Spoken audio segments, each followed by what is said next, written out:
Hey humans, how's it going? Susan Ruth here. Thanks for listening to another episode of Hey Human Podcast. This is episode 156, and I recorded it back in September of 2017. I sat down with Eleanor Owen. She, at the time, was 96. She is currently almost 100 years old. She's 98 as of January. Fascinating woman, a fascinating life. I learned about Eleanor through my sister-in-law's sister, because Eleanor and Karen are in a book group together, because Eleanor is writing her memoirs. It's called Mama's Fireflies, and she released an excerpt of that in 2012, and it was called Mama's Liquor License.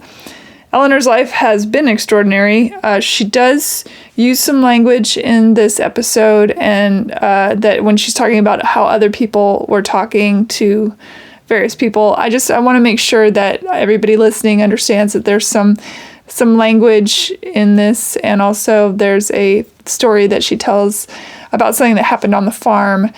I just kind of want to give a heads up to everybody and let them know that there's a couple trigger warnings / adult content information in the stories that she tells. So putting that out there.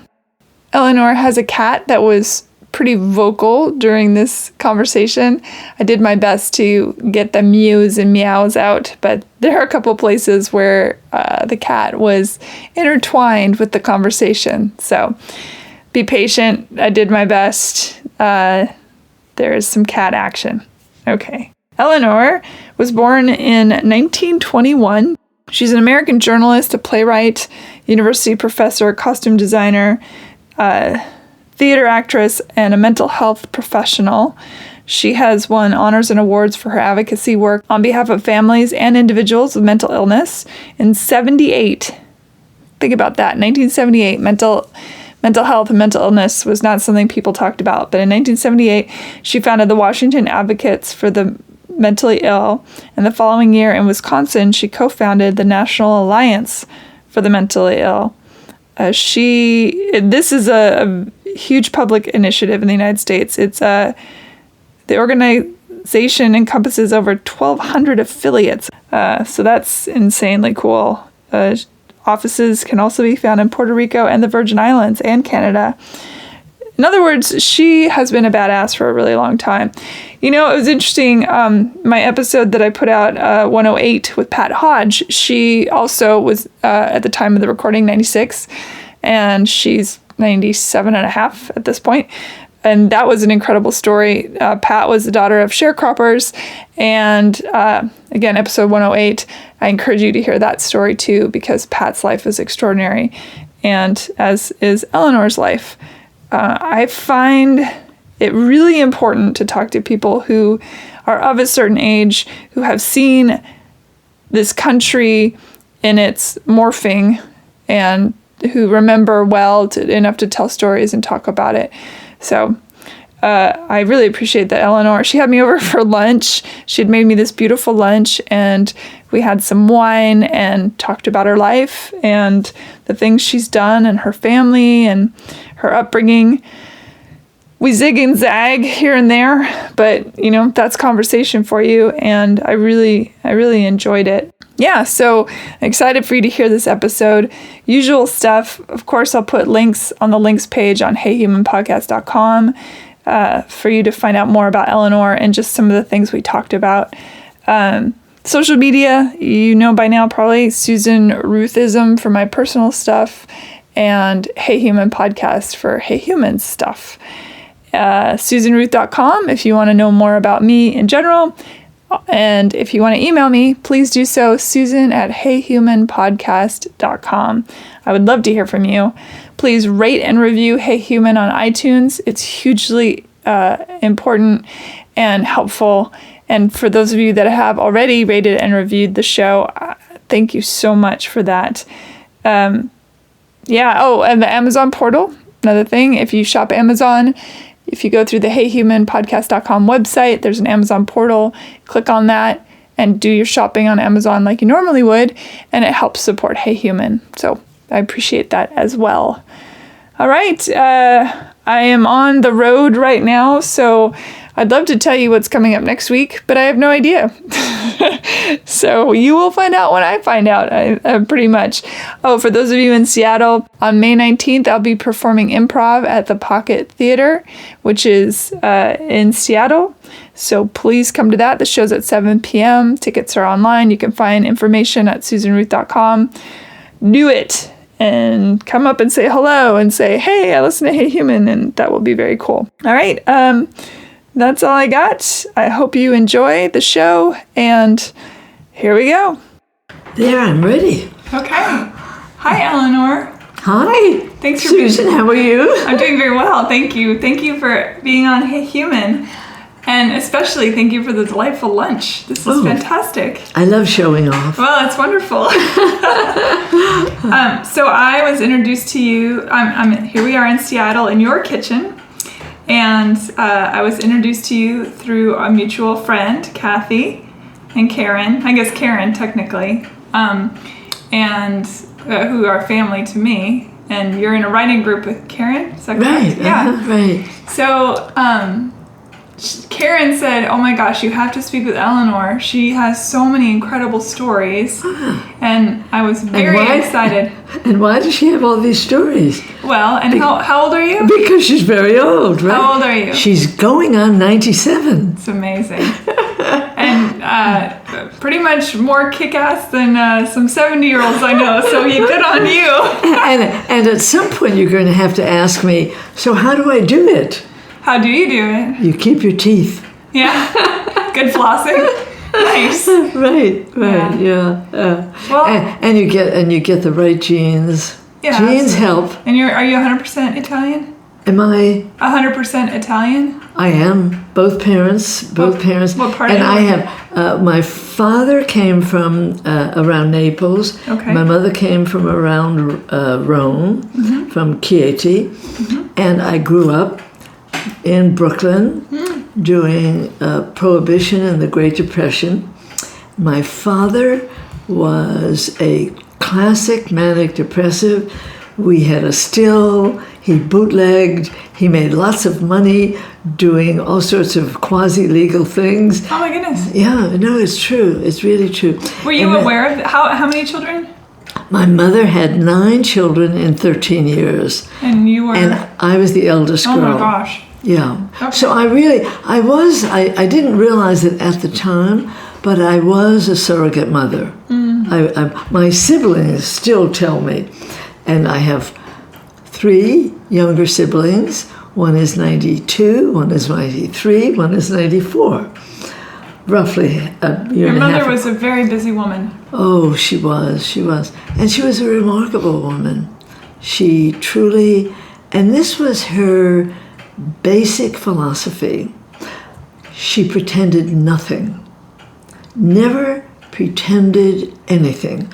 If she could be tender, she could be sacrificial, she could be cruel, because she did not pretend.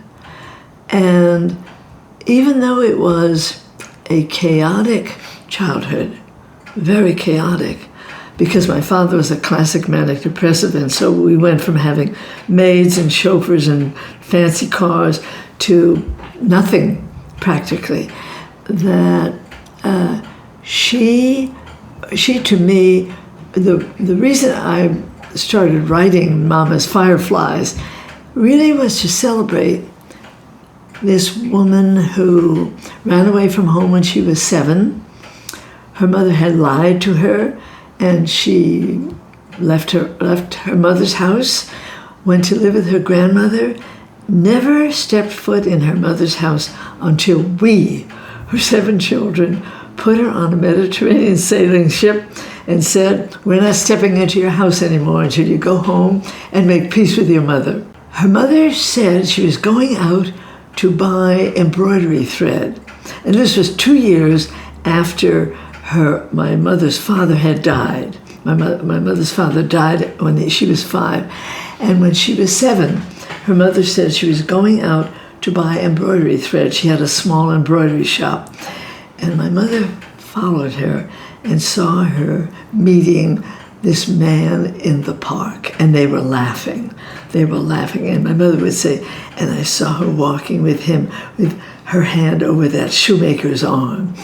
So she lied, and when she said she was going to marry him, my mother said, I threw my spoon down on the table and I told her, if she puts that man in my father's bed, I will never step foot in her house again. At 7. At 7. That's, wow. At 7. There's a child that knows her mind. And she emigrated with an aunt who came with 4 children when my mother was 17.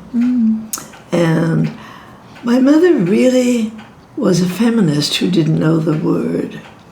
But she raised her boys to respect women, never lift a finger, never touch a woman in anger. And she said we girls all had to have careers of our own. And this was in the 20s and 30s. How did she meet your father? How did she meet your father? They met through she was living when she moved here, and the woman she came with was her Aunt Angelina. And Uncle Tony, her husband, had a barbershop. And my father would come to the barbershop, and Uncle Tony would say to Aunt Angelina at night, they were having supper, my mother said, he never looked at me. He would tell Aunt Angelina, he would say, you know, there's this young man who comes, gets a clean shave, wears silk shirts, gold cufflinks, lots of taste, good shoes. He has a fancy wagon and a strong horse. Some girl's going to be very well off someday. He's very ambitious. And so the man then asked, my father asked Uncle Tony, he said, you know, who is that beautiful girl with the black hair that leaves early in the morning and walks across the Williamsburg Bridge? He said, I could give her a ride. And Uncle Tony said, well, she does that because she's saving her nickels. She saves her nickels. And he said, well, I would give her a ride. She could save the nickel. So Uncle Tony said, well, I'll ask her. So when he asked my mother said, is he afraid to ask himself? So Uncle Tony took that as an invitation for my father to address my mother. And so my mother was coming home the next night, and my father went up to her and he said, permiso. He spoke in Italian first. And then he introduced himself. He said that Uncle Tony had said it was all right for him to talk to her. And he said he could give her a ride in his wagon and she could save the 5 cents. She said, I'll never ride behind a horse. If you had a car, that would be different. Oh my goodness. And he was in love in that second, probably. Right. And so that started a sort of on and off courtship for about a year. And then they decided my mother decided that he wanted what she wanted, which was to get ahead in this world. And they married and went to Niagara Falls, had a week's honeymoon there. My mother, 9 months later, had a baby that died within a few days because, and she never ever recovered from this. At that time, this was 1916, in Brooklyn there was an epidemic of, they called it in those days, infantile paralysis. Thousands of babies and young children died within 2 months. Thousands of them. And the child was quarantined and buried in a group grave that my mother never knew. When I did the research on my memoir, I found out that he was buried in Potter's Field in the Bronx in New York. But she never got over the pain of that. And then my eldest brother was born on the day Modestino had died, a year later. Wow. And Do they know now what he died of? What it actually was? At the time? That what they thought of at the time, but what you know now? Well, I think my mother did not know. Oh. They just knew that it was an epidemic. Okay. All right. I think they knew it was an epidemic, Yes. yeah. Okay. And actually, I found out when I did the research on just trying to be sure I had everything, the dates right for the memoir. But one of the really sad things in terms of what happens in a family and with a mother that is absolutely true in expressing her feelings, that she was sacrificial. She would have given, we knew she would have given her life for any of us. But every year on my brother Francie's birthday, she would light a candle for Modestino, and she would say, when you were born, I didn't want you. I wanted Modestino. I carried you, and the whole time I carried you, I drank my tears. That's what nourished me. Wow. And I know. Holy moly. And I remember I write about this one. I must have been 6 or 7, and I remember my brother turning from where we were around the table, and he bent down and untied and retied his shoelaces, and then got up and left, which is why I remember it. But she, and my father was one of those macho brutes. He was an Italian, hot-tempered, brutal. He was really, an episode, when he was making all this money, lots of money, we had maids, chauffeurs, dancing lessons, music lessons, fancy homemade clothes. He bought a beautiful Victorian-like storybook house on a small farm in upstate New York, and we used to vacation there.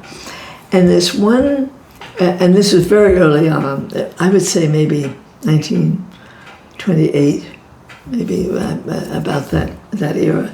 And he said to my mother, he was afraid that the pipes would freeze, so he was going up that weekend to check on the pipes. And my sister Mildred, his pet, said, I want to go with you. This Mildred is a year and a half younger than I am. And they were very close? We're all of us a year and a half apart. Yeah, but no, I mean, you said his pet, so... Oh, she was my father's pet. Okay, got it. Oh, no question, Yeah. right. Well, she was the only blonde, and she was the only one with curly hair. And she was the only one he had a pet name for. She was Minky, and the rest of us were just who we were. And my mother said, well, you can't go alone, so Eleanor would go with you. And so the two of us went, and my mother said, now be sure they have hot cocoa before they go to bed, and here's an enema bag, fill it with hot water so you get the sheets nice and warm and all of this. And before we arrived at our house, my father stopped at the Elks Club in Newburgh, which was outside of where we lived, and to get milk. And I said I had to wee-wee. So he said, okay, come on in. And he showed me where the ladies' room was. He said, wait here, I'll be back for you as soon as I get the milk. Well, he wasn't there. So I walked out, and he was talking to a woman, a thin, lovely thin woman with a blue beret and her hair was curled with a curling iron. I don't know if they still have those curling irons. The ones that are pleated? The pleats? Pleated, yeah. A pleated curling iron. Yeah. And she had a lovely blue beret. Yeah, and she had, very stylish back then. And long beads. And she sort of pushed his shoulder slightly, and he had to hang. He almost lost the milk in the bottle, and he reached over and he kind of tweaked her ear, and then she pushed him a little harder, and then did a little dance step, and then he danced. So, and then he noticed that I was there, so he came over right away, and then he looked back, and here was this woman, and suddenly I realized she had on this bright red lipstick and beautiful white teeth. And she said, "See you." And we left. And we went home, and my father was getting the furnace started right away, doing everything in a hurry. And finally the bed was warm. We'd closed off all the dampers in the rest of the house. And he said, "It's time, okay, you kids, go to bed. I'm going to work on the furnace and what have you." And after a while, I heard the car, the gravel of the wheels of the car. And I jumped out of bed and I looked out the window, and it was just rolling back out the drive. And then halfway down to the highway, the motor started and the lights went on. And the next morning, he was whistling and everything was just, and he said, "Well," he said, it's going to be cold next week. I might have to come back." Okay, we went home, and I have to tell you the business about the lipstick. Not only did he say this to my Aunt Mary, his elder sister, when Dolly, her 16 or 17-year-old daughter, put lipstick on. "First, you let them wear lipstick. Then they start to smoke. Then they become a putana. Then they become then they get syphilis. Then they die with scabs all over them. You can't even have an open casket." Is this your auntie? Yes. So, and I thought, well, he didn't seem to mind that the other woman had lipstick on. So, but that week when my sister Mildred and I came back from our dancing lesson, I said, "Mama, maybe you should take dancing lessons." "Oh," she said, "dancing lessons are only for children." I said, No, Papa likes to dance." I said, "What do you mean he likes to dance?" And I said, "Well, I saw him dance at the Elks Club." And my mother then began to pry for questions. And I said, "Well, he danced with this lady from the Elks Club." And oh no! Wait. So when my father came home, my mother was at the stove and he came in the door. She said, "Well, so you have to go back to Newburgh next week." She was furious. And he turned his back and went to the sink and was pretending to wash his hand. Oh boy. And he said, "Well, if it's cold." And she said, "Well, is it hot in Newburgh?" And he said, "What are you talking about?" And she took a pot lid and threw it across the room. And she said, you're sleeping with whores, and you're making fun of your mother, the mother of your children." And she carried on like a wild woman. And he reached over and slapped her, first on one side and then the other. And she called him, "Liar, liar, out before I take this knife to you." And he left. And then she sat down, and blood was trickling out of the one side of her mouth. And that sort of began for me the realization of the dysfunction that was going on in our lives. And at that time, I would have been 7. So my mother continued to have, and this is what I couldn't understand. What happened was that my Aunt Mary, and that his older sister and his younger sister, came to the house begging my mother to have him come back home. It wasn't fair. And my Aunt Mary said, "That's how Italian men are. Especially if a woman is pregnant." And my mother apparently was 5 months pregnant. So I was 8. Now that's, and my mother said, "You come," and she called him. We were not allowed to either speak or listen to Italian at home. My father prohibited anyone from speaking Italian. Interesting. That was very true of the time. That They wanted to make sure that you became a truly assimilated as Americans. Yeah. And now we have English as a second language. I mean, this is just part of one of the major changes. Mm. And when I'm speaking about major changes, the major change between the era that I grew up in and the era that this past generation or two has grown up in is this. My mother was typical of most mothers. We lined up on our way out the door to school. A teaspoon of cod liver oil, a chunk of tangerine or apple, and a lecture. Do nothing to make your mother ashamed. You went down the stairs, someone said, obey the teacher. The policeman on the corner said, obey the teacher, you don't want to make your mother ashamed. So there was and the church reinforced restraint and respect. Mm-hmm. Restraint and respect. You got it everywhere. It was just 24 hours, 7. God, it's very... And now and I actually feel that the ACLU and social workers are changed the culture in America. How so? Well, what happened, and only because I've been so actively involved in the mental health system, that what happened... It's okay. No, I know. He thinks it's supper time where he gets his tasties. Does he need a tasty? Does he need a treat? Should I give him a treat? Yeah, do you want a treat? He's a pretty kitty. Oh, he's a smart cat. Yeah, he knows if I cry a lot, I'll get a very smart cat.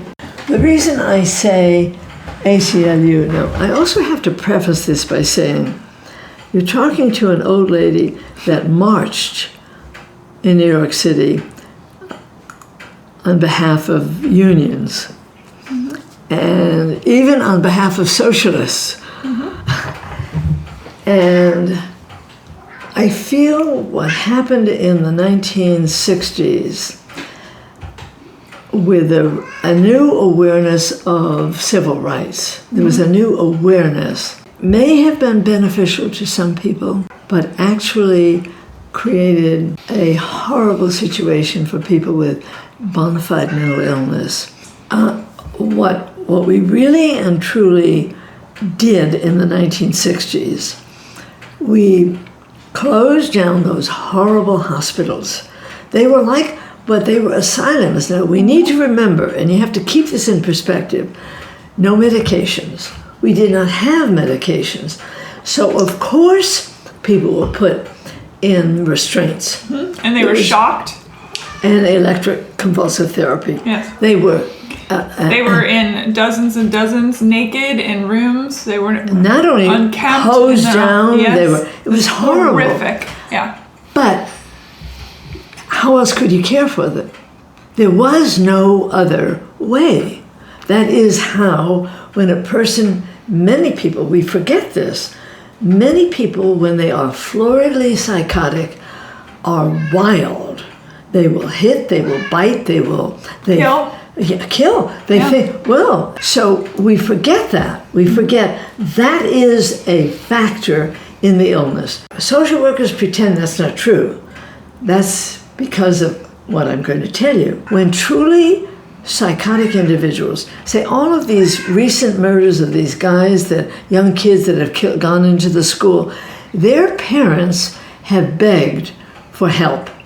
And the kid goes, and unless he is imminently dangerous and can say what day it is and what time it is, and he's got a place to stay, he's not hospitalized. He's not either hospitalized, and if he begins to get kind of really weird, and he's lucky enough not to go back home and get a gun, he will be put in jail, and from jail he'll go to prison.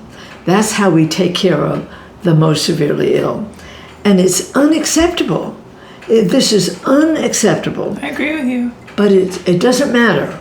Everybody agrees. Everybody. No, I don't know. Not everyone. No, everybody agrees that's not the way to handle it. And so you have a stake in this, obviously, because you have a child with I have a mental stake illness. in it. Have you ever heard of the National Alliance on Mental Illness? I'm a founder. Oh, okay. Well, thank you for that service. Yeah, I'm a founder. And your son suffers? I have a son with schizophrenia. I have a sister with schizophrenia. I have a cousin with schizophrenia. My father had manic depressive illness. I mean, it's invasive. And when we founded here in Washington State, we founded Washington Advocates for the Mentally Ill. The following year, I co-founded NAMI. And our mission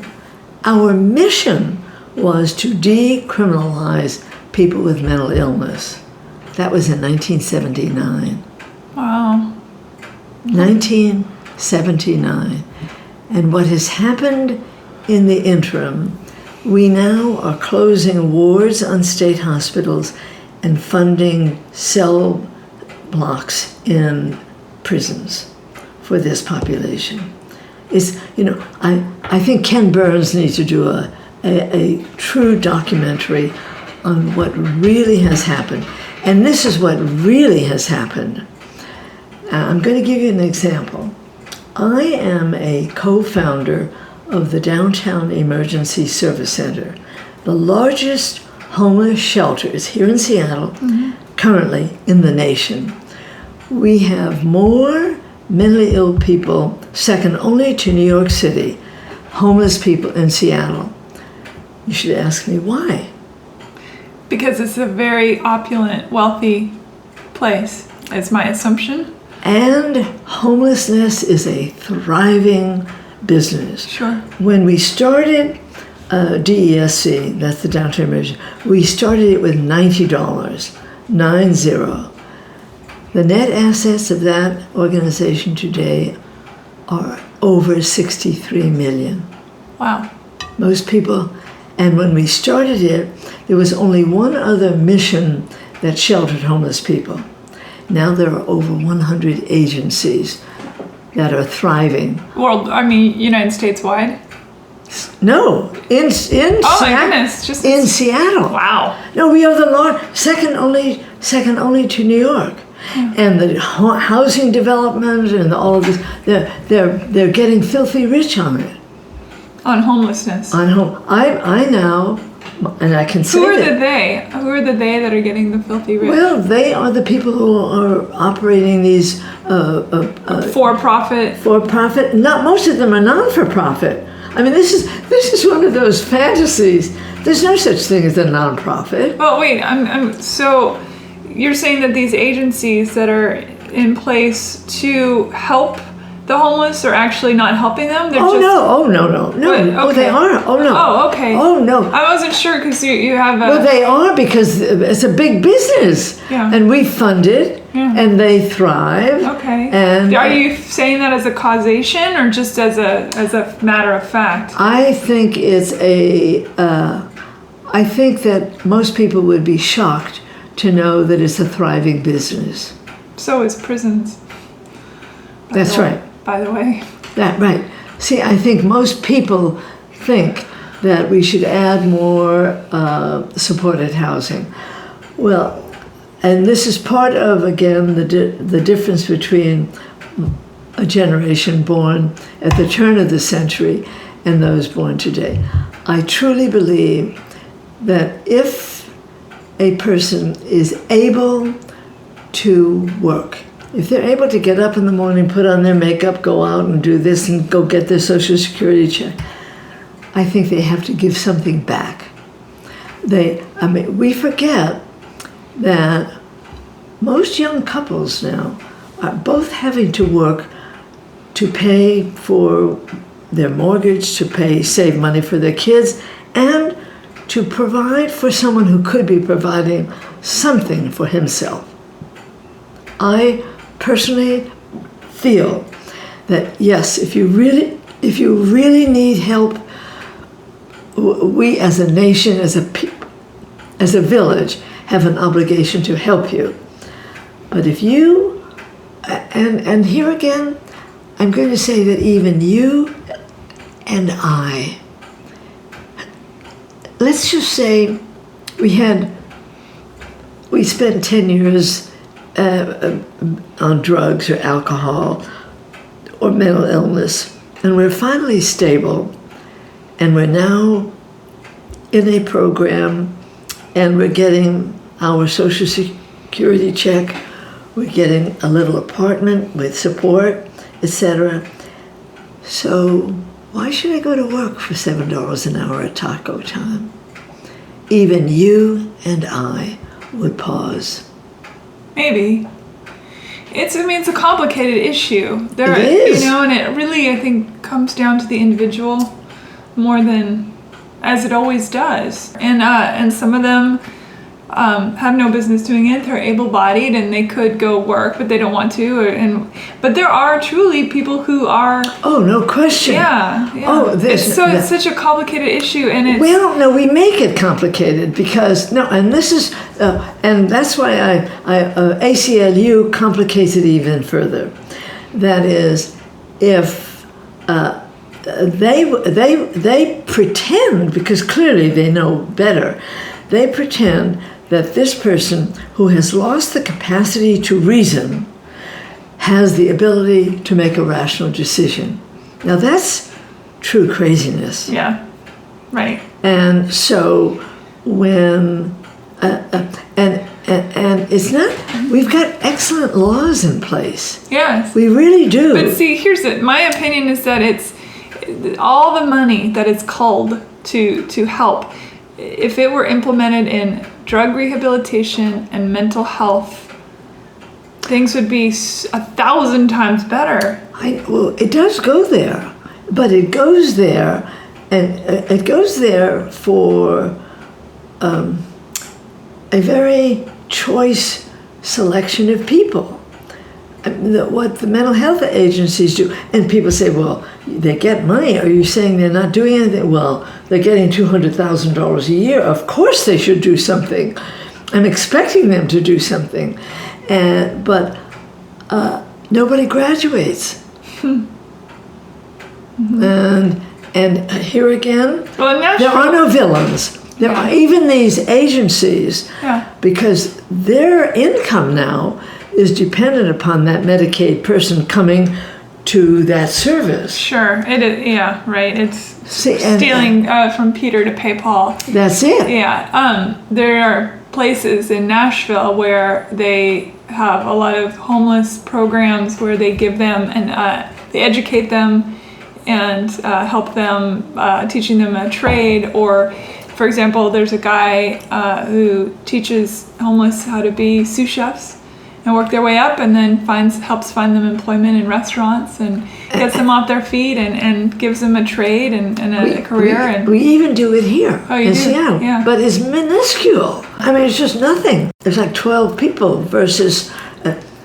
Was your son ever homeless in his illness? Did he ever run away? No. Well, he ran away, but he really was never homeless. Yeah. How old was he when he was diagnosed? 17. Okay. He was young. Yeah. I mean, he managed to graduate from high school, but actually, he's an example of the best of the mental health system, the very best. He was a student at Lakeside, became very, very psychotic. They managed to somehow or other, he graduated, well, because Lakeside School, most of the real academic work is done by your senior year and your junior year. And he was a National Merit Scholar, and then just became more and more and more bizarre.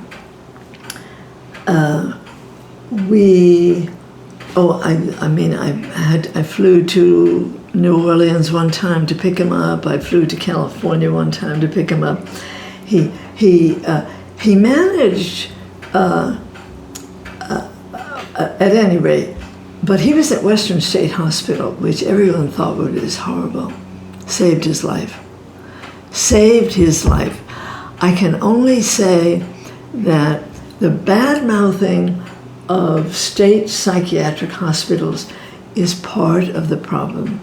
And the community programs badmouth it because it takes money away from their programs to that program. Follow the money, always follow the money. And That's it. Yeah. That's it. I say that over and over. And you're right. Every person that ever comes on this show and we talk about these sort of socio-economic, political issues, it's always follow the money. And I don't know how we're ever going to change that. I don't either, because human beings have a strange capacity toward being humans. And without the humanity part. No. Have you been watching the Vietnam? I haven't, but I will. I just haven't gotten to it yet. Oh, it's just phenomenal, I'm sure. I love Ken Burns.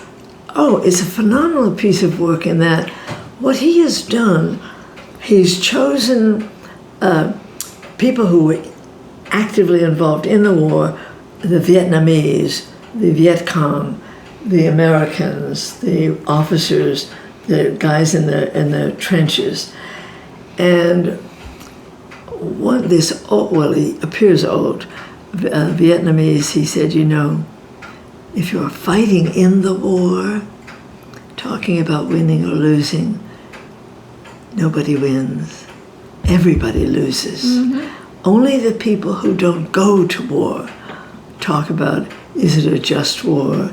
Who won and who lost? A friend of mine, Michael Wood, who I had on the show, he's a friend of mine now. He posted on Twitter the other day. He talked about, somebody was saying about the kneeling for the national anthem is against Marines and military, and it's just so wrong, and the military is being disrespected. And he, being a former Marine, he said, I guarantee you, if you ask any Marine in combat, all they want to do is bring themselves and their brother home, and that's it. They're not thinking about whether someone's kneeling or standing for a flag. They're just trying to get out of there alive. And it really puts it in perspective. Our politic convolutes the heart on so many levels, and it's a shame. Yeah, you're absolutely right. And now it's a fever pitch. You're not even critical thinking by disagreeing with your fellow human. Gone. People get so mad. They call you names. They give you. Another friend of mine got a death threat because, she sang the national anthem at a football game and finished the anthem respectfully so, and then took a knee in honor of what she thought was an important cause. And she's getting death threats, a 26-year-old girl, my God. Is that really what you think patriotism is? I don't think so. Yeah. To me, that's just, the bullies will find whatever they can to hide behind, whether it's religion or politics or spirituality, or whatever. A bully is a bully, and it's boring. Yeah. And it's just such gross energy. See, but what is it about, I just want to also say what this old man said, and then I'm going to say what one of the American guys said.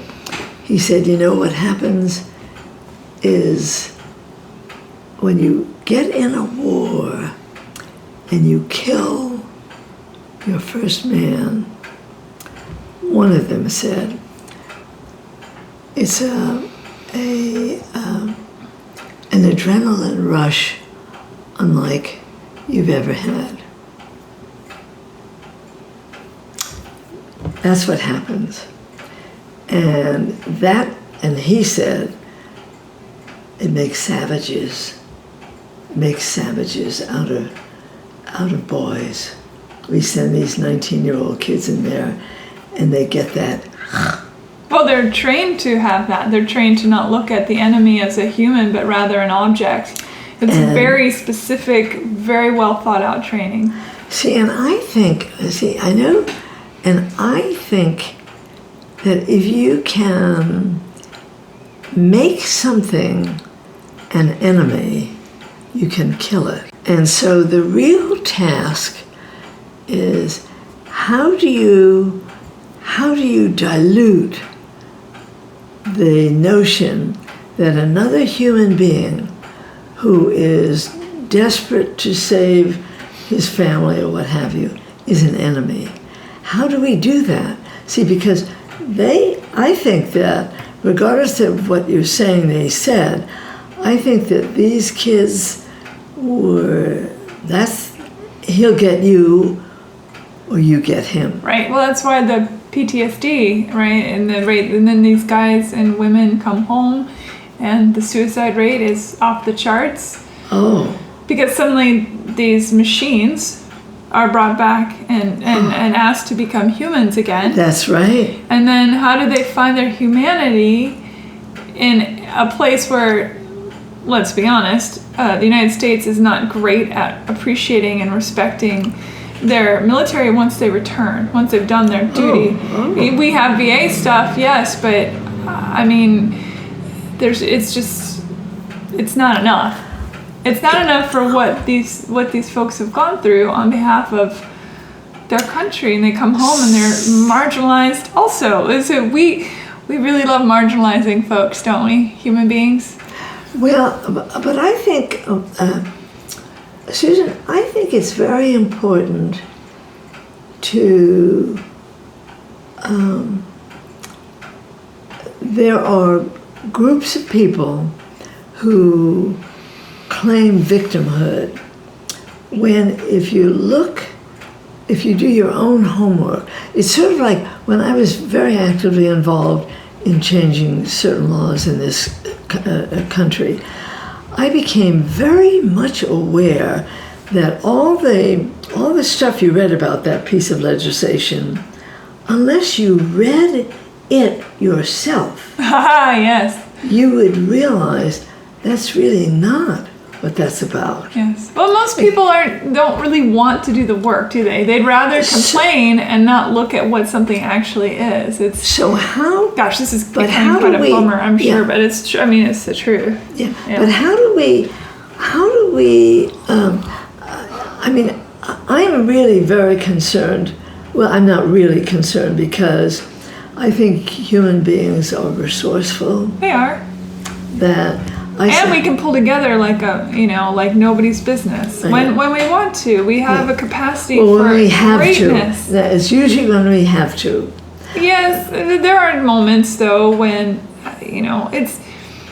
I try my hardest to keep up on the good news of the world so that I don't completely throw in the towel. Yeah. And there are a lot of really fantastic people doing altruistic things that not for their own gain. Some do it quietly and mightily. Absolutely. Yeah. And so I try and remember that. Yes, do I think we're also a disaster? But that's the duality of man.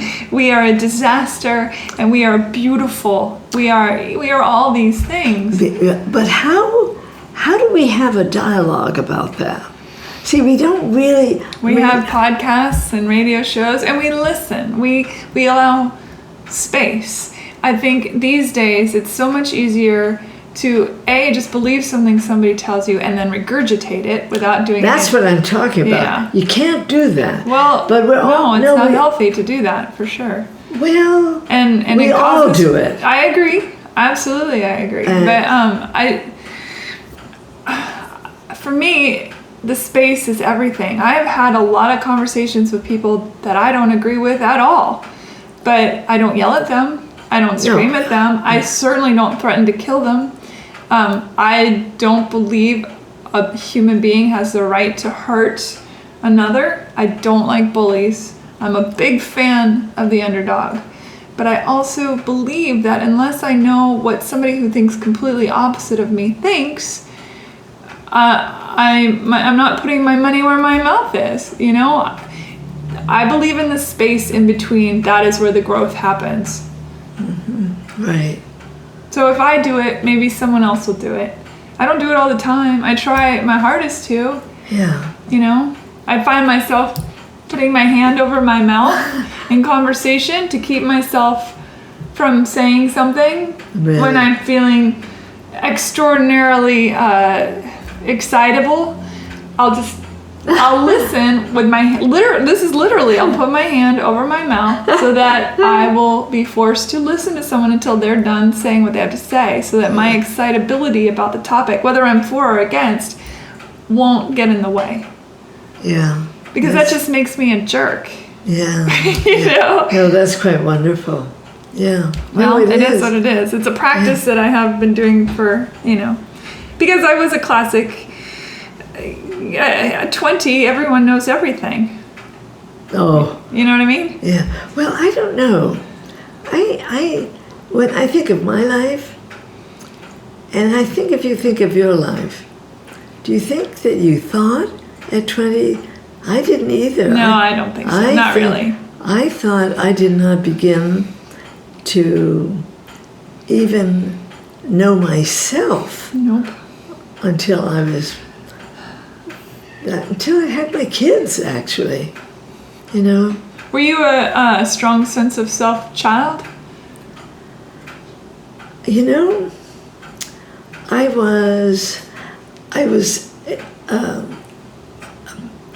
I really had a dual life.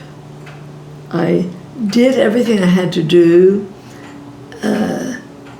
and then there was this personal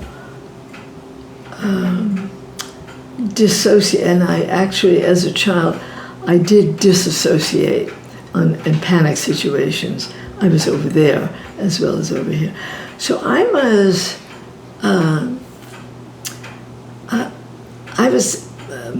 didn't have any sense of myself, actually. I had no sense of my own identity. I felt responsible for caring for my younger siblings and doing this and excelling at school, but I didn't. When we talk about identity, I don't. I write about this story of my going to confession when I was like 7, and bless me, Father, for I have. This is the ritual you go through. Bless me, Father, for I have sinned. My last confession was last Saturday, and then I said, this week I didn't spit at my brothers. I didn't put chewing gum under theirs. I didn't do that. I made all the baby bottles. I was perfect. No response. And I thought he was deaf, so I went closer. I said, I was perfect. And then he put his face up against, and I could smell Uncle Pete's liquor breath. And he said, you say you have been perfect. No mortal is perfect. I know you have had evil thoughts. 7 Hail Marys, 7 Our Fathers on the pews without the pads. Slam the door. This is your uncle, literally your uncle? Pardon me? Your literal uncle was the priest? No. Oh, okay. He just smelled like it. Okay, got it. And I walked down toward that row of votive candles, and I thought, I don't know what he means by evil thoughts. I don't know what he means by evil thoughts. And then I had this disassociation, and was over there. And she said to me, he knows what evil thoughts are. And so the next day at Sunday church, I looked at Father Alonso, and he had a little gravy stain here. And oddly enough, I criticized his socks. They were both black, but one was ribbed and one was plain, and they had a thread hanging from the hem, the loose hem, and his fingernails had and my 2 brothers on either side saying, the bell rang to go up and get the host. And I hung on to that seat, and I said, I wouldn't move. I just wouldn't move. So both my brothers poked me, and I would not move. And we got home, and my brother Albert said, she must have peed her pants. She wouldn't get up to take the coat, but her dress isn't wet, so? And my mother always concerned, did anyone touch you? No one touched me. Oh, you mean sexually? Oh, okay. This was touch. That was Yeah. And she said, so why didn't you take the communion? I said, nothing. And she said, what happened? I said, nothing. She said, what do you mean nothing? Nothing's nothing, nothing. What happened? Why didn't you take the home? I said, Father Alonso's hands are dirty. And she picked up something because she said, okay, you don't have to go to that Mass. Oh my goodness. It's true. It's a true story. Wow. Yeah. Interesting. And that made, I thank Father Alonso because he made me a questioner of authority. I thought if the priest can have evil thoughts and pretend that he's also holy, whatever those evil thoughts were, again, they were, well, because I had no idea, they were much worse than whatever anything could have been. Yeah. Wow. But I thank him because I question, boy, do I question. Yeah. Good for you. I mean, well, everybody, no. And a curious mind is sexy. Well, curiosity is helpful, but I don't take what anyone repeats or that I hear on the news, or like someone's opinion about something. I watch Channel 9 and also Anderson Cooper. So PBS. Yes. Yeah. But they're quoting. They're most of them are quoting, and they're giving less so there than on CNN. They're giving their opinions about something. Of course. Based on whatever their opinions are. And they're trying very hard to scare us into those opinions. They try. On either side. I mean, I think everyone's guilty They of that. try, but unless I read that legislation myself, they are mostly wrong. That has been my experience. It's been my experience as well, actually. Yeah, and whatever, and it's mostly what you're not told. Yes. Is what you are not told. Say, lying by omission is a very powerful tool. Oh, the greatest. Yes. It is. Yeah, I know. It's absolute. Yep. Did you know when your father was a bootlegger that he was a bootlegger? How did that figure in with your mom's religion? That he was a what? That he bootlegged whiskey, and alcohol. He was running alcohol. Well, if your mother was he religious, was. No, he defended it. He said this is a law that has to be changed. You can't. There's nothing in the Constitution. He would say. Nothing in the Constitution that says a man can't make whiskey for his own family. There's nothing in the Constitution. And this Protestant lady, she's going to get knocked over or what have you. And he said, and those smart Jew lawyers, they're on our side. They'll change it. So he, we couldn't. This is another one of those things I write about. When you come from a large family, everything is knowable. Everything is knowable. There's no such thing as a secret in a large family because you sleep 3 to a bed. You're 24/7 alert as to what's going on. Everybody is. So it's not just one person. It's so you've got 7 different or 8 different points of view, and you put it all together at some point, and you get perspective. So you get perspective. And that's why I know this is unfortunate because all you young people, and I myself only had 2 children. Small families miss a certain developmental phase. They do. You just, and I did, because I taught for so many years, I tested this on students, preschool through graduate level. Kids who come from families of 4 or more have a certain kind of view, a certain kind of perspective. They are not the center of the universe. They know how to compromise. They know how to restore order, because they know what can happen if chaos reigns. My best friend, Ellen. Hi, Ellen. She listens diligently because she's awesome.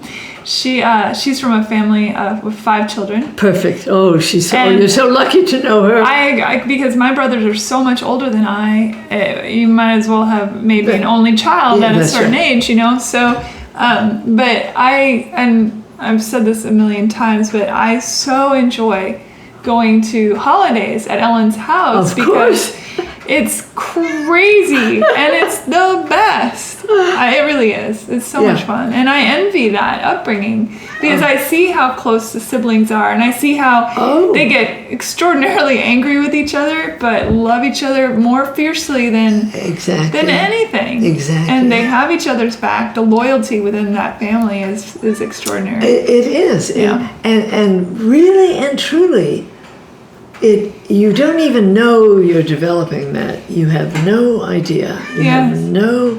So you had 7? My mother, I grew up with 8. I grew up with 8.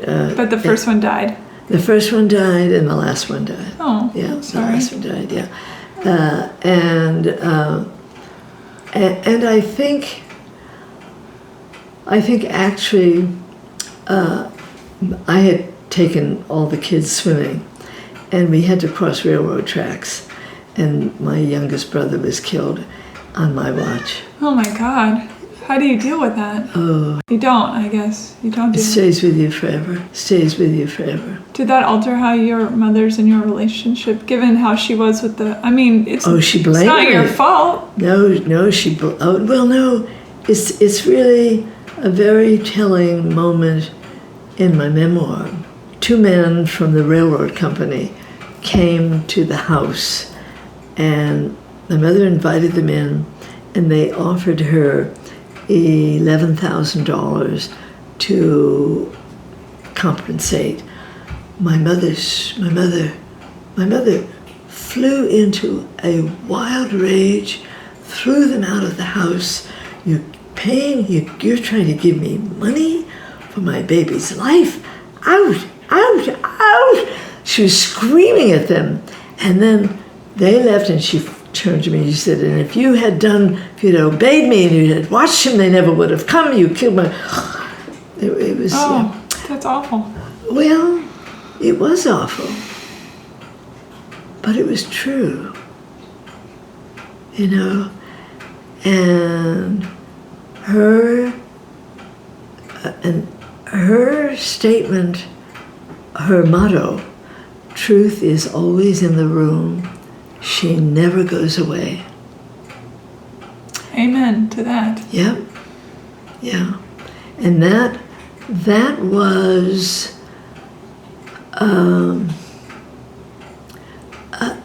and in the same way that I'm very grateful to Father Alonso for his having made me aware of questioning authority, my mother's gift of never pretending, and I sort of need to sort of say the memoir starts when she ran away at 7, and it ends when I leave home at 17. And my mother called all my sisters and I, and she said, when she and I were in the kitchen alone, she said, Charlie was my son. I should have been there, not you. Wow. Oh, that gives me the shivers. It's true. Wow. So she was really a remarkably,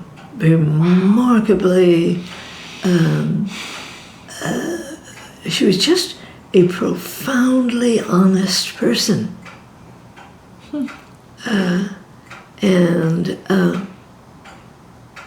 And we, my sisters and I, my 3 younger sisters and I, talk almost every day, even though we live on different parts of the country. And my mother went on, after we all left home, she went on to, at age 60, well, after we forced her to go back and make friends with the mother, she came back, and at age 60, she opened an Italian restaurant. Never had done it before, and we said, Mama, you never worked in a restaurant. What are you doing? She said, well, the builders are coming tomorrow. And she had this small restaurant, family-style Italian restaurant built. And she was just really remarkable. She didn't have a menu, and she refused to get a liquor license. So how can you have Italian homemade food without wine? She would not get a liquor license. And my brother said, you know, Mama, she said, if I get a liquor license, I have to serve drunks. I will not serve drunks. But how are you? She said, I'll manage. And this is, again, true. They wrote, when she died, they wrote this up in the local newspaper. She would wait until the people were seated, and then she would go out and she would make a small talk with them. If there was a little boy there, she would say, are you minding the teacher? You have to mind the teacher. And she was very audacious as well. And if she wouldn't do this to new customers, but people who had been back 4 or 5 times, if there was a young girl, an adolescent girl, she would say, you want to be boss when you get married? Keep your cherry. She was just really... That's amazing. Oh, she would. No, it's true. It's absolutely true. It's true. And she only had 3 rules. She really only had 3 rules. Other than that, she literally let us do whatever we wanted to do. But these were her 3 rules. You always tell the truth. If you're thinking about it and you don't say it, you're lying. You never steal. Not a penny, not a bracelet, never. And you stay a virgin until you get married. Those are her rules. That was it as far as she was concerned, and everything else was okay. How did the kids do? Well, every one of her girls had a baby 9 months after they married. There you go. One of them actually had it 7 months. Uh-oh. So we won't talk about that. Oh, wow. That's extraordinary. So it's just very, very funny. Lovely. She truly was. She was a remarkable person. Yeah. She could dole out. She cursed also. She threw curses. Oh, literally. Threw curses. Yeah. Oh. Bewitchers. They came through, and they came true. Yes, like? She cursed my father when he hit her, and she said, you'll die by someone. You raised your hand to me, the mother of your children. I curse you. You'll die by someone's hand, and the worms will get at you in the dirt. And it happened. He was murdered? Yeah. Wow, what happened? They separated. I mean, this chaotic.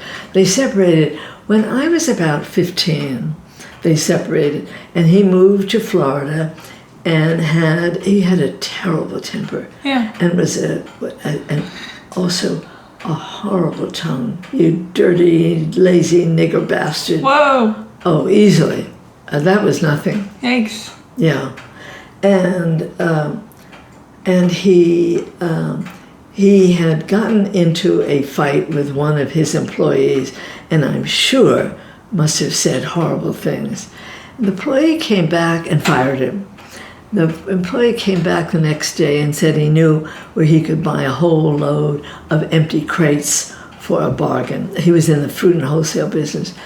And they drove out, and the guy told him where to turn off on a dirt road in some place that was just like a forest, and bludgeoned him, just killed him. The former employee bludgeoned him to death? Yeah. Wow. Did he go to jail for it? He did. Oh, he did, yeah. Yeah. Wow. Yeah. Goodness, so your mother's curse. Well, and my mother cursed another one. The two curses that I write about. Polak Joe. Now, we kids were merciless in naming people, but actually, Polak Joe was Polish, but that's not how his name came about.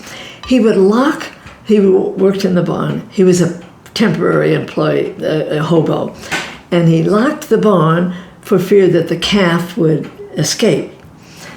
And after he'd been there, and my mother did not want to hire that man. My father insisted that because he said he would work for nothing but his meals, and he could sleep in the quarters over the barn. And my brother Francie, who was the eldest, said, Mommy, he said, the calf just is foundering. She won't get up. She's not eating. So my mother called the vet. Dr. Allett came, and he came back to the house, and he said, Mrs. DeVito, he said, do you have any strange people working around here? My mother said, yeah, I do, she said. He said, get rid of him. Get rid of him.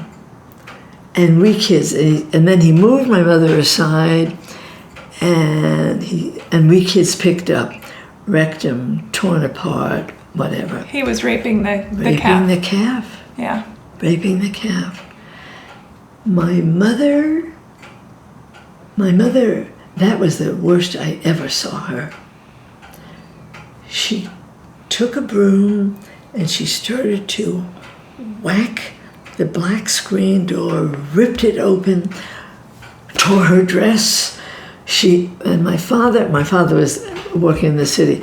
Within an hour or so, he came and she started in on him, you cheap for cheap, and she said, go find him, get him, I'll cut it off, go get him. And she had the knife in her. It was just horrendous. Oh, it was just incredible.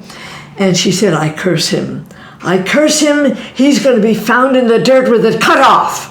That was her curse.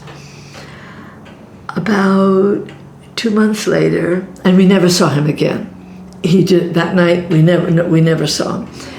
About 2 months later, there was an article in the Newburgh News that a drifter had been found with his body mutilated. My mother said, my curse. Curse. She's a powerful woman. Oh, no question. So what's the name of the memoir you are writing? It's called Mama's Fireflies. And I'm Eleanor, and it's written by Eleanor DeVito Owen. Okay, so you're full married and maiden name in both. Oh, my maiden name is DeVito. Yes, that's what I mean. So Eleanor DeVito Owen. Right. And when will it be coming out? You know what? When will it be coming out? Well, right now I've got 3 editors that want it. So I have a copy editor who's really going through to be sure that all the punctuation is what it is. No, but it's a compelling story. I'm going to read it. I can't wait. Oh, no, I could talk to you for hours. Yeah. There's not enough cake in the world. I would just keep eating and listening. No, and I've woven in a lot of stuff about the poverty of that time. People today have no idea. I know. No idea in this world. Right. Yeah. It's a shame. I was just talking with a friend of mine about this the other day, my friend Michelle, that we live in such a throwaway culture, and they make things to break in 3 years. Nobody, if you hit a rocky patch with a loved one, let's just get divorced or break up. Nobody wants to put the work in. Nobody wants to take the old transistor and duct tape it and get new knobs or use the pliers or, you know what I mean? Well, it's because they really have forgotten. They have this is going to sound a little arrogant, but I am a phenomenal problem solver. Young people today are not. And it's because I had to solve problems. So I mastered problem solving. I can fix anyone who hires a plumber. I'm serious. Anyone who hires a plumber to fix a drippy faucet or a toilet that doesn't work, what's wrong with them?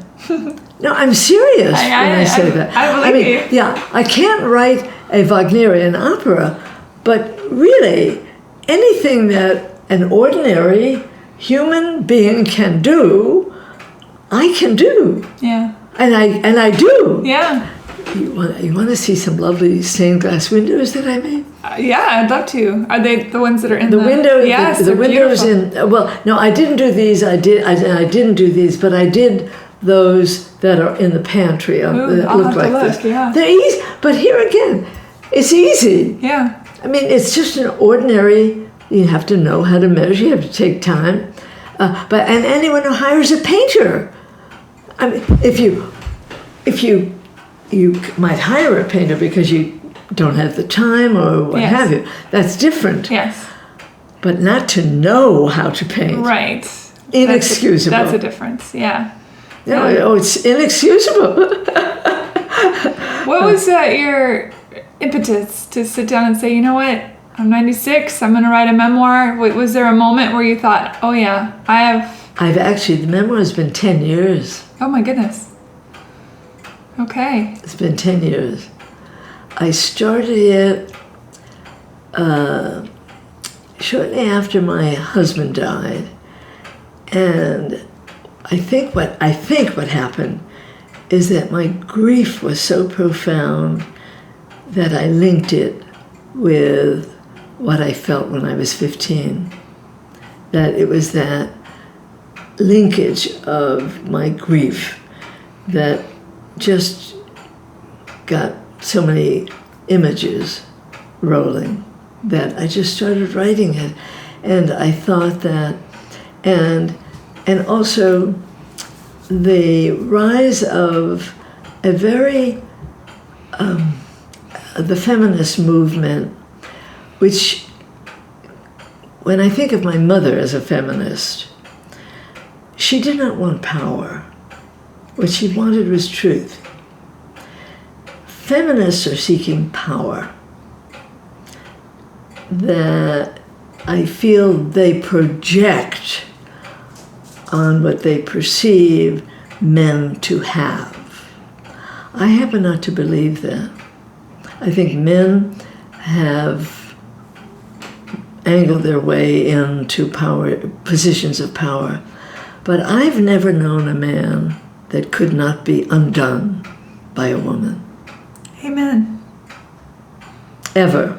Amen.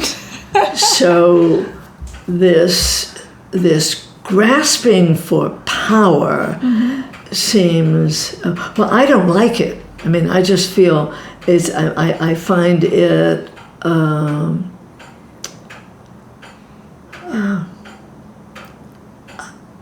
I find it greed. I find it as, if I had to say something, I would say it's a form of misplaced greed.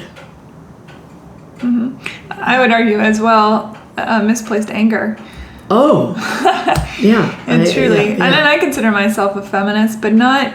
It's funny. I had a feminist on the show, Chloe Stillwell, who it was a lovely conversation, and we did not see eye to eye on a few topics. It's funny. It's that word has been so vilified anyway, but I don't feel I need to acquiesce to any man. Oh. But I do enjoy a door opened for me. Oh. Right. I'm still a feminist if I like a door opened for me. And some feminists would argue that is not true, but it is for me. Right, right. And to be a feminist is to allow a woman to be who she is. So Yes. by telling me that I'm not a feminist if I like doors opened, then aren't you missing the point of your own concept of what a feminist is? A feminist is a woman who is in control of her own life and is right. on equal footing. And that's right. yeah. Yeah. So anyway. Yeah. Yeah. And People like just to be mad, though. I mean, whether you're it doesn't matter who a person is. If they adore being angry, if that is their their first go-to, then they're just going to be that way. And you can throw a label on anyone, but really the bottom line is always, are you an angry person? Are you a happy person? Are you empathic to the world? Do you love yourself enough to love others, even in the spite of disagreements? And why is there such and I know this is going to sound dangerous, but I'm going to say it anyway. I went to a writer's workshop last week, and the person who spoke was talking about diversity. She was a black woman talking about diversity, and she carried on at great length about her color being the thing that was stigmatized, and this is what I think. And she was she was not a black woman. She was sort of, I would say, a light skinned, and Sicilian women are darker and people from India are darker. So she is equating color, and she's not really getting to what's underlying that. Because color, when I look at the world, I see people who are darker. Sure. So her focus on color is she needs to, I felt, she needs to say, look at, is it the fact that we were slaves that I'm really resenting, and that we had masters who were white, or is that those white masters raped our mothers? I mean, what is it? It may be all those things. All of it. It probably is. Yeah, I would imagine. But to simply focus on, and she was advising writers. She was advising writers about how not to use certain expressions. Well, I've used them in my memoir. I think you have to be historically accurate, personally. I mean, I've discussed this many a time, and I can't speak for an African American woman or man because I'm a white person, whatever that even means. I'm actually more green, but that's whatever. But I think perhaps, and I can't speak for her, I don't know, but I assume what she was maybe trying to say is that it is what's on the outside that she is seen as first, before anyone even gets to a point of like, are you angry because your mothers and your grandmothers were raped by these men? And I mean, I know, but if we carry a certain feeling that, and again, I don't know what she's feeling, of course, but her emphasis on color, I think, is missing the point. I even think black is beautiful, or the focus on color shouldn't be where the discussion is. Well, it's an interesting point, and I have heard that before. Is that that's the if it was a strata, that's the top layer, and it's actually not even the point. The point is historical. But I'm very old. When are we going to get beyond? We never will. And that's not me being a pessimist, that's me understanding the human condition. And again, this is something that comes up a lot in this podcast, is I believe that human beings are constantly seeking that which is a mirror of themselves. And until we actually see humanity as the mirror, we will pick and choose what is familiar and makes us feel good about ourselves. Right. And maybe even, and I think this is a discussion we're not ready to have. Well, some people are ready to have it. But maybe on a very primal level, we have an inbuilt need to protect what we identify with as us. Yes, I totally agree with that. And until we are all the same genetic makeup, we will continue. And the irony of that is we are the same genetic makeup. I mean, if I often say this as well, that if children, elementary school, 4th grade, let's say, as you're starting to understand your own identity, what begins around 1st grade, something like that, but it's somewhere around the 4th grade where you can actually have a conversation about it.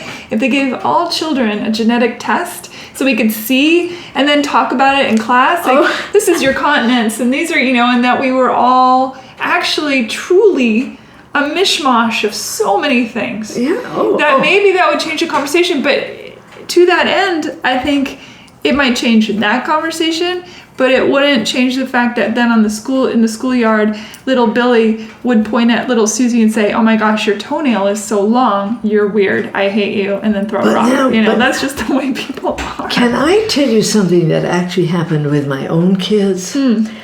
We used to live in South around Rainier Beach, and my kids went to Dunlap School. Mrs. Halley, the kindergarten and first grade. Bless you. First grade teacher was black. And the kids were sitting around the table doing something or other. And someone said something about Mrs. Halley being colored. And Elaine Puccini said, "Mrs. Halley is colored?" Oh, she hadn't. No idea. Right. She hadn't seen it. Yes, that's why children can be so lovely. See, and that's what I would love to see blacks talking about. What happens between that stage right there at 6 and 16? What goes wrong? Well, but we will never know because we were not born, with a pigmentation to our skin that will put us in particular situations that we couldn't. Well, I don't buy that. I mean, I grew up where wops were called dirty wops. I get you. I've been called lots of names because I come from a mixed family. Yeah. I mean, we all religiously mixed. Everyone. I mean, to pretend, and that's where to pretend that somehow or other, because I'm white, I can't really know. Well, I can't. The truth is, I can't really know. That's right. Not really, because if that person is feeling it, say, I walk down the street and no one knows that I'm Italian. That's right. It is a very obvious thing to be. Right. To be African American. Right. And you said something about historically the woman in your writers group said, or that was teaching that writers group said, oh, there are certain words you shouldn't use. I think historically, and I will use Harper Lee as a great example, or Mark Twain for that matter, that is a historical moment in time. Right. And if you take out those words, which are certainly, I would never use the N-word, other than to talk about what that word means, but I would never, it's just not in my vernacular. I don't think it's appropriate. I'm not interested in using that word. And, but if you take it out of these historical works, you're robbing an entire people. That's how people were, and if you don't speak to the past, you are doomed to repeat it. And I say that, and I know that's a cliche, but I think it's true. I mean,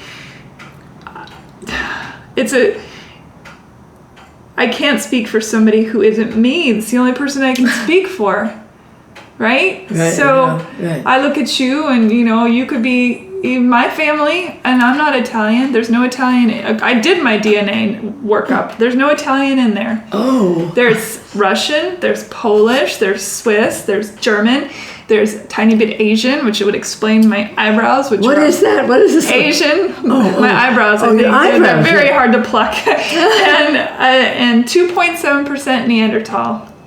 So there you go. I'm for Neanderthal, and I'm Denovian, whatever. But I also go back. I'm Jewish. Ah. Yeah, Lebanon. Really? So I have, yes. There you go. Yeah. Oh, and I feel Jewish. Yeah. Well, the Italians, the Jews, the Greeks, we're all the same. All the same. Everybody's. Oh, that's right. Yeah. And not only that, I know, knowing my mother and kind of knowing myself, that as Christians during the pogroms, as Jews, my mother was a Jew, my mother, all the way back, she took that menorah out of that window and put a cross in it. I know, I would say that I know I would do it. To stay alive. I would.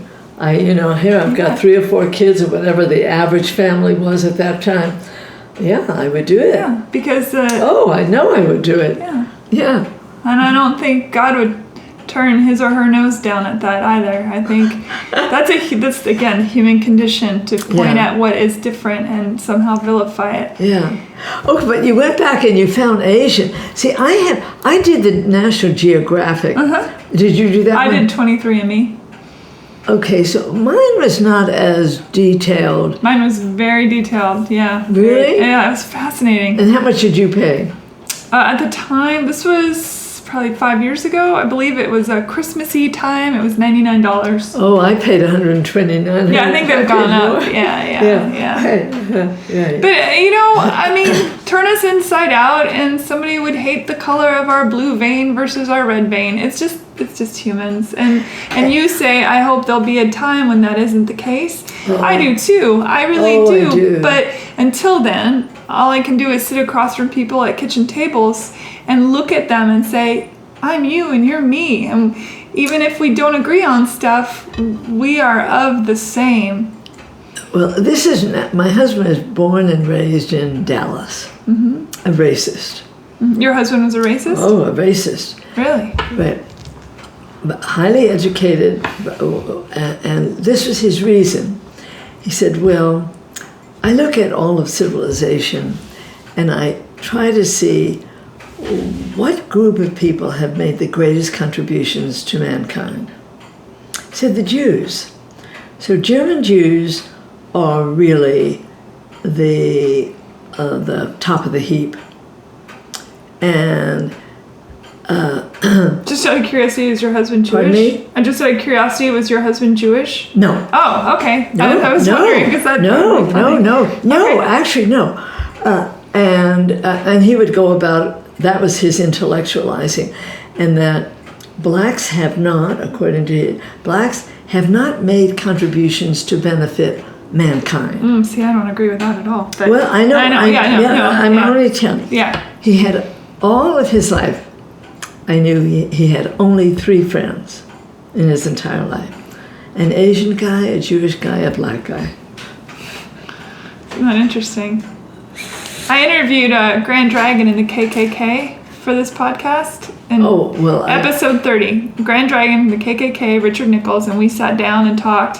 Oh! And he believed that there was 0 contributions made by African Americans to this country. And he really truly believed that. Oh, and my husband did too. Yeah, well, so and I've told this story, and people listening are like, oh, I've heard this story.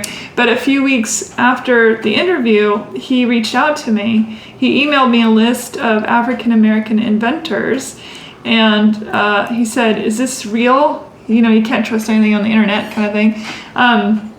He said, did these people really do what it says that they did? And so I researched it for him, and I got back to him, and I said, you know what? There are a handful of people, there's 3 or 4 people on here that reinvented the wheel. They took something that was already invented, they made it better. I said, but every other man and woman on this list absolutely 100% invented what it says they did. And we're talking like what?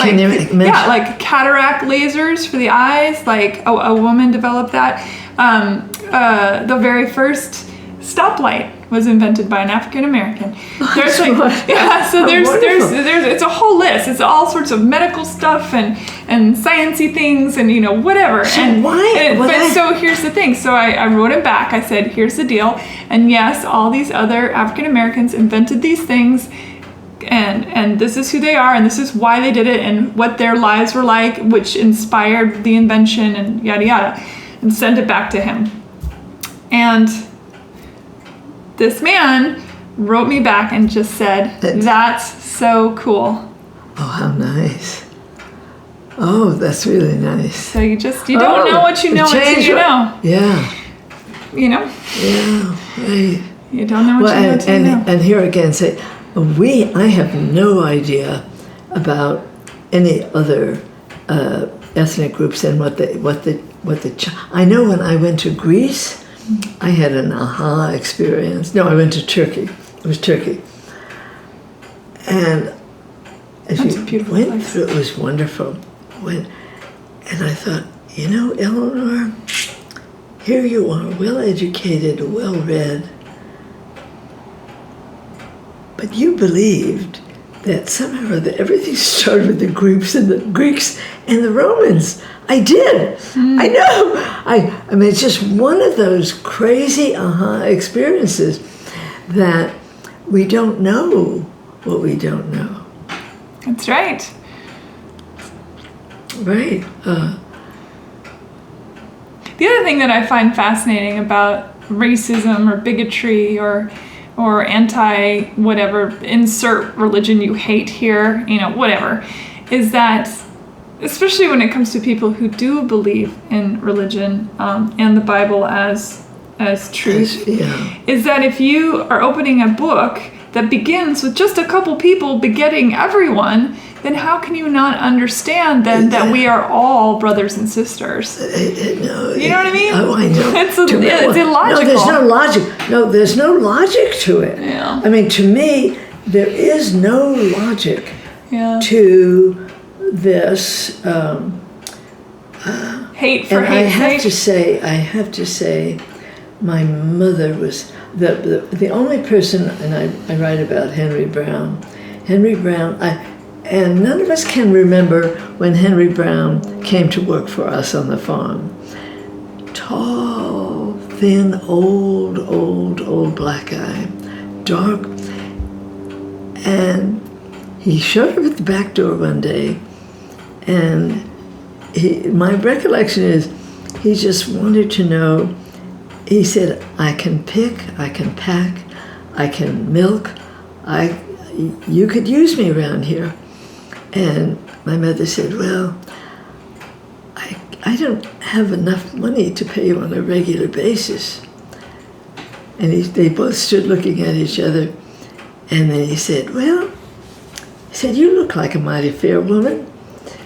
You look mighty fair. I trust you pay me when you can. Henry Brown was the closest thing to a grandfather we ever had. Absolutely. We kids grew up with fabulous black people, just absolutely wonderful. And this was partly due, my mother also, the only time she ever hit my brother Albert, who was her pet. This is before my father lost everything. We lived in the city. And Albert was a sharpshooter with marbles. And he had lost a tiger eye to one of the Kowalski boys. Oh, no. And wouldn't trade 2 for 1. The Kowalski kid was just lording it all over him. And my mother, when my father made money, she spent money like a drunken sailor. So she was coming home. Actually, this day was very interesting. She was coming home, and Albert and this kid were really getting, I thought, oh my God, Albert's going to hit him, because Albert was, and Albert said, well, and you Polacks don't even own your own house, and you don't have a nigger maid like we do. My mother whacked, hit him, and I'll never forget it because she never touched him. He was just her pride and joy. And I remember she said, now you never use that word around Miriam. Miriam is a colored lady. You have to read. That's the word Miriam used to identify herself. Sure, back that was historically, that's absolutely. It. And she said, and she carried on at great length about how, and she said, and colored people are very sensitive. you have to be careful what you say around them. So she was giving Albert and all these other kids. And then she marched past him and she said, girls, come up. Because Miriam had, my mother sang beautifully. Her father had been an opera singer, and my mother had Caruso records. And one day Miriam asked my mother, did she have any, what did she call them? Baptist records. My mother said, I don't know what that is. So Miriam sang a Baptist song, and my mother bought a record and she said, come on, girls, we're going to go up and Miriam, we're going to sing it without the boys. No, she was extremely, in a very sort of open, honest, peasant way. She was so... Your mother? Yeah. Oh, she was. Oh, Miriam was lovely too. Miriam had a big space between her teeth. And I've had a lot of experiences that have taught me how to accept. Yes. I think that what I see as the real difference in people, that even in my friends, some are truly automatically accepting of ideas, of statements, of opinions, and some are always they're and this I think is true of human beings.